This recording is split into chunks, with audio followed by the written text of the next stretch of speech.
Chandigarh. Let us have a big round of applause, everybody.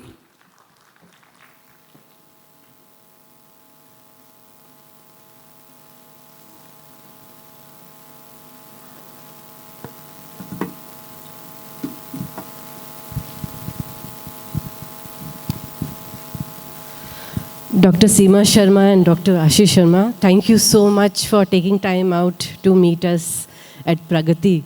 And Dr. Ashish Sharma is the HOD of renal transplant surgery at PGI and one of the best known transplant surgeons in northern India. And Dr. Seema is a very senior gynecologist who takes care of high risk pregnancies. So one brings lives into the world and one saves lives by transplantation. So Dr. Sharma, so PGI's pancreas kidney transplant program has become nationally notable under your leadership. And transplant sounds like surgery, but it is logistics, ethics, psychology, ICU, coordination, all at once. So tell me, what is the hard part? Tell us about your journey.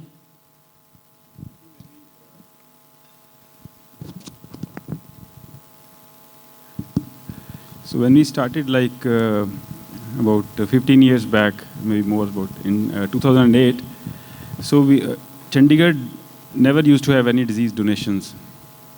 And without donations after death, you cannot do transplantation. In fact, the entire north was lacking in this part. And people used to say that North Indians, they do not want to donate after death. I used to think Punjabis are the most generous people, and that's how we started our journey. So in the last 15 years, we've done close to 300 donations and transplanted more than 600 kidneys from these patients, around 100 pancreas from these patients. And pancreas was the most difficult part in the entire country. Nobody was doing pancreas transplant. Technically, it was very complex. The patients were very fragile. And so I took up the challenge that if the West can do it, why can't we do it here? So that started the entire process, and now we are the leading center in the entire country. The journey has been very challenging in the sense that we didn't have the manpower, we got training from overseas. The protocols there were different, and when we just copied those protocols here, our patients, the early part was very, very difficult. A lot of complications, and then we modified them as per our situations. And I think now we can proudly say that all patients, they end up with a success. And this is being done for patients who are type 1 diabetics. I don't know whether any of you is aware or not. So the type 1 diabetes starts in the early age, in the first decade of life, in your 10s or 20s, and you are on insulin 3 to 4 times a day. You have to check your blood sugars 4 to 5 times, and no oral medicines control it. And in your 20s or 30s, you end up with kidney failure. So very challenging life. And when they get the transplant, it's a new journey for them. Like they're free from insulin, they can eat whatever they want, and they really enjoy a new life.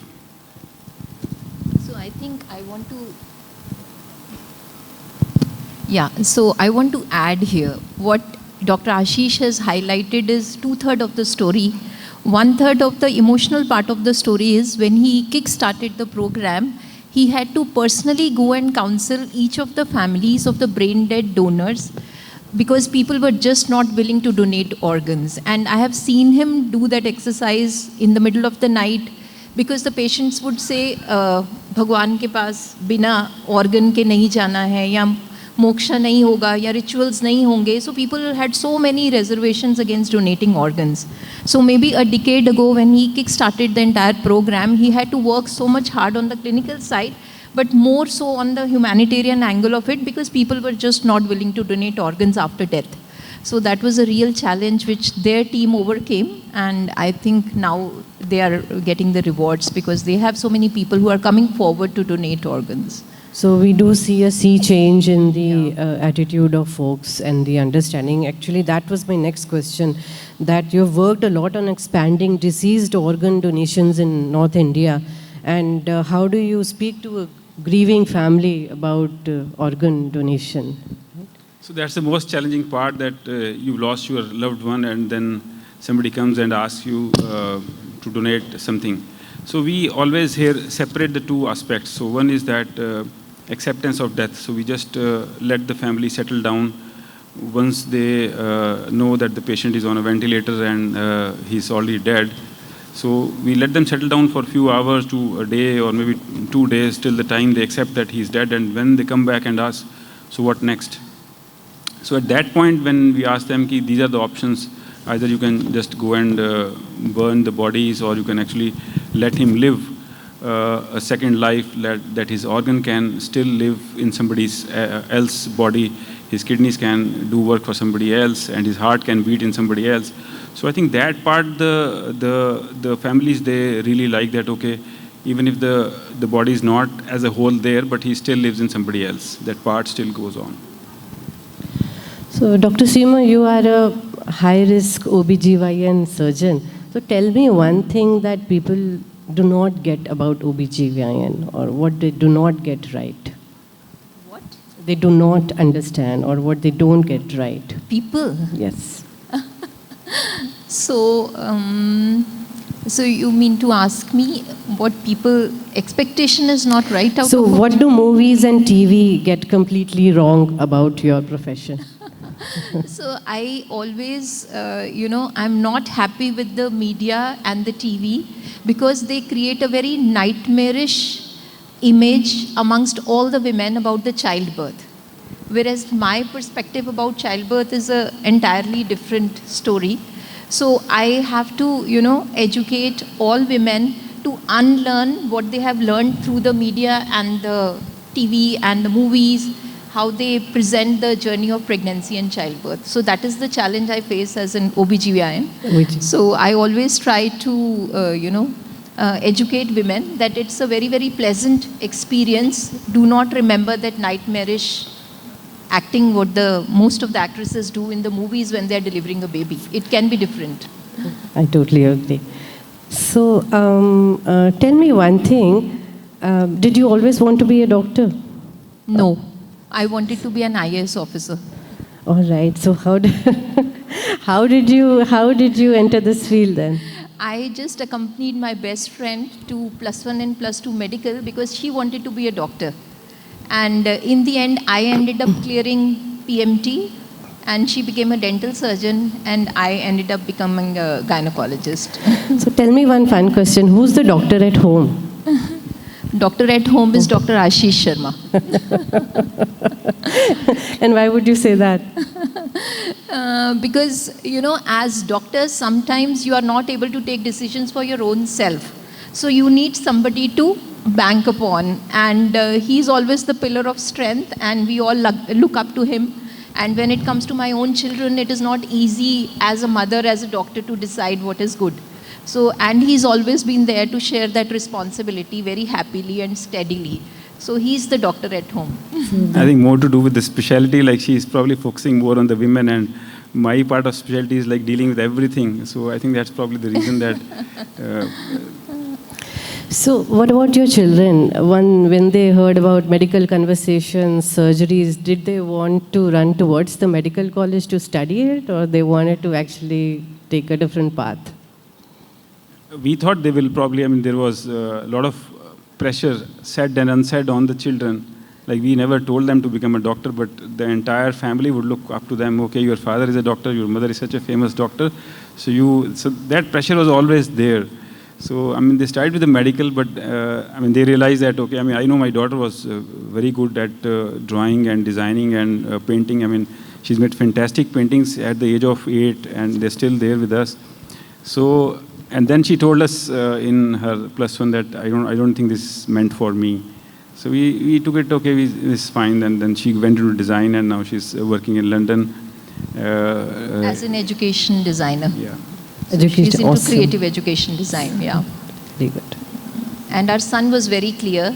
He said, I don't see myself as a surgeon nor as a physician, so I have to go for something which is other than that. But one thing is very paradoxical in our society that we learned with the journey with our children, कि doctors' children right from the school, in every get-together, it is meant for them that they're meant to be doctors, but it is not Right, so. right. So our children had a lot of out-of-box thinking, and we are happy that they have diversified into different fields. So, So both of you are very accomplished in your fields.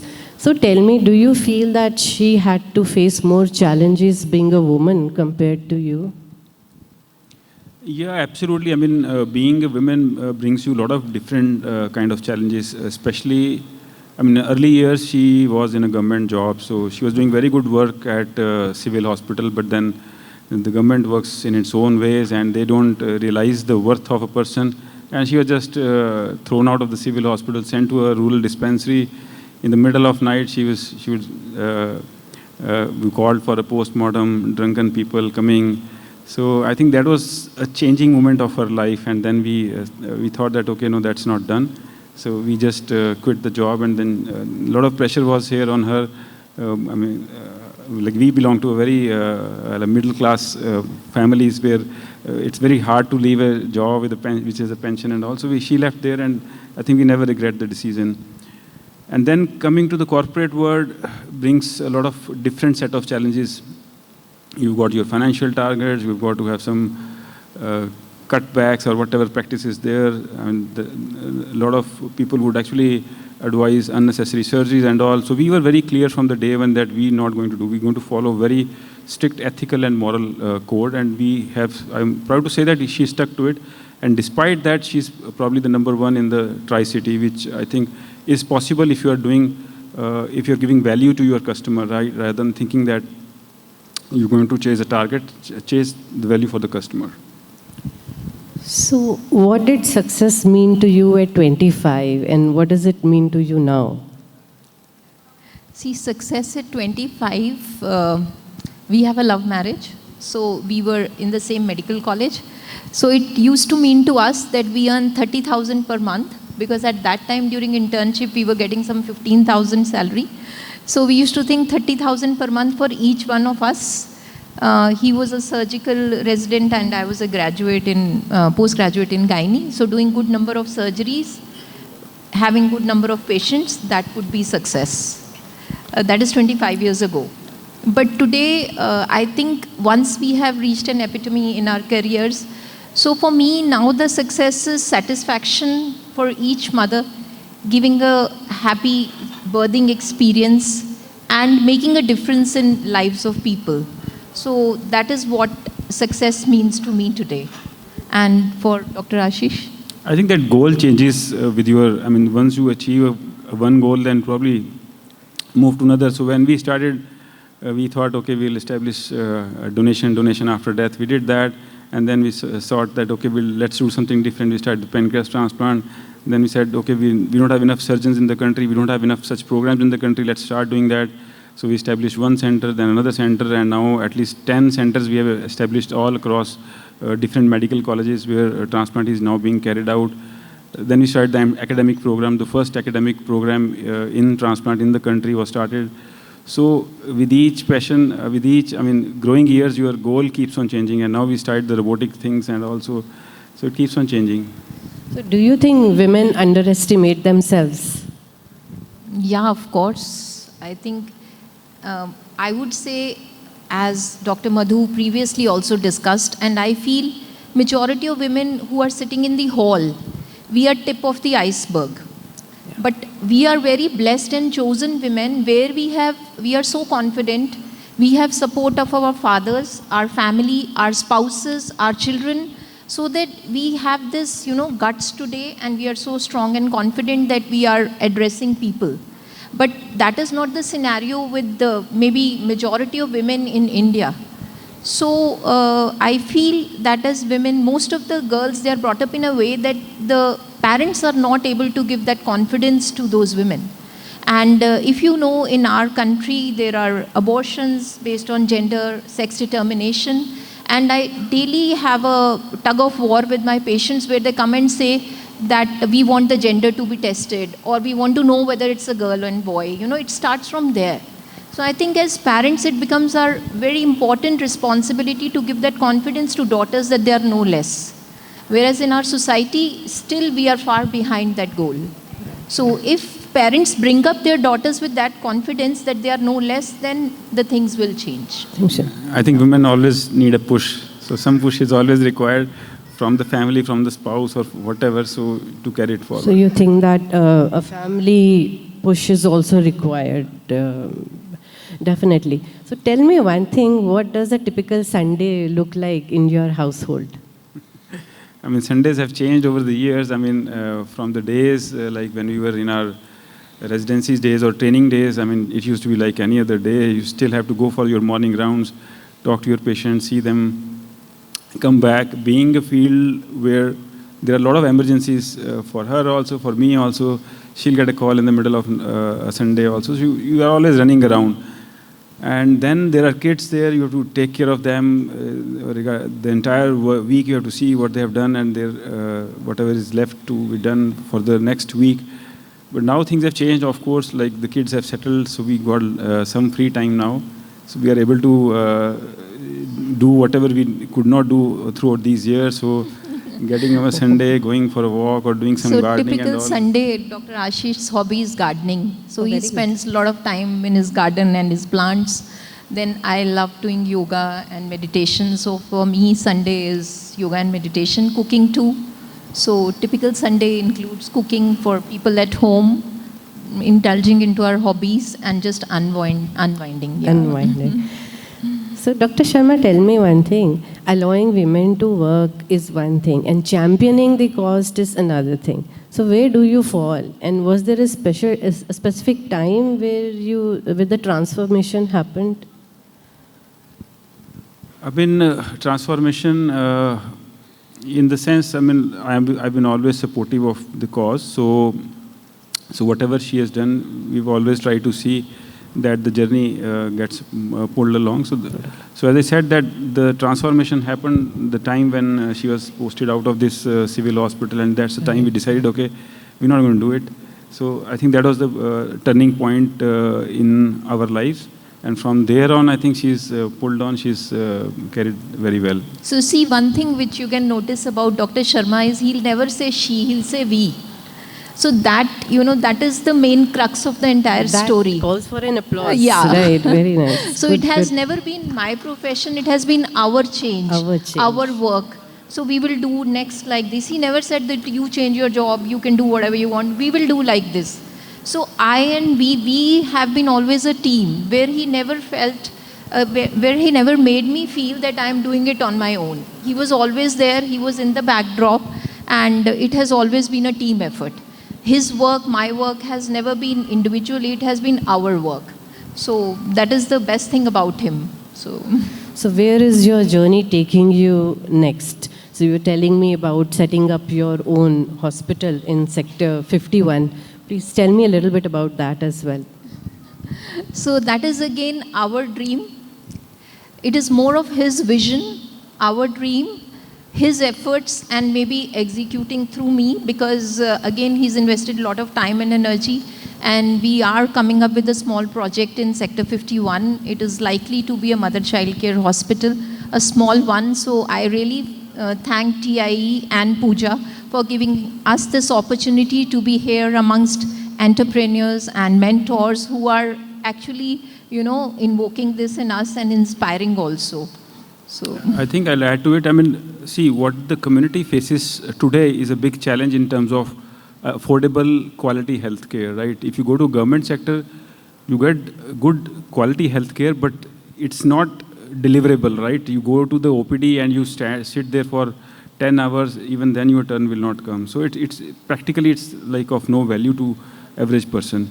You go to a corporate hospital, the first thing they are asked, do you have insurance? If you have insurance, you are billed to the maximum, right? Again, the targets are there. So all those things are there. So we're trying to create a niche that where the doctors as an entrepreneurs can set up their own establishments where they can deliver quality care at an affordable cost. So what advice would you give to your younger self? To my younger self? Something that you would do different?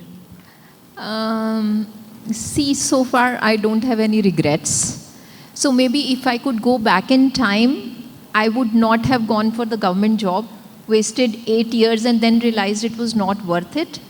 Maybe I should have started on my own venture right away after my college when I was equally capable, skilled, though I'm more inexperienced now. But I would have gained those years if I would have started 25 years ago. So I think we need to be more confident of ourselves, and we need to have an ecosystem where people can dare right at the word go. As Dr. Madhu Chitkara said, now the universities are giving that platform to the upcoming students, where youngsters can dare and start their own ventures. Yeah, Dr. Madhu Chitkara made our day. मैं अपनी favorite हूँ, so we have to take Yeah. that with us. Any takeaway, any advice that you would like to give to women and to couples for their growth? I think believe in yourself. If you got the skill set, I think you should follow it. And it's always a team effort which makes the difference. So don't think that your spouse is doing better than you, that it's a setback for you, but it's like a team effort, and if she's progressing, the team is progressing. I think that's the message. And the force is multiplied. I think 1 and 1 is 11. So where both life partners, they stand together, you can go far ahead, rather than trying to prove to each other why I should be doing this, why I should not be doing this. Work together. Yeah. So it was lovely to have you here, and all the best for your new venture. Thank you. Thank you Thank so you. much. Thank you for Thank hosting you. us. Thank you, TI team. Thank you. Thank you so much for giving such beautiful insights into balancing ambition, partnership, and purpose. Truly inspiring. I would now like to invite Mr. Vishal Kedia, Joint Secretary, TIE Chandigarh, along with Ms. Ekta Gupta and Mr. Ganesh Jha, Governing Council members, TIE Chandigarh, to join us for the felicitations.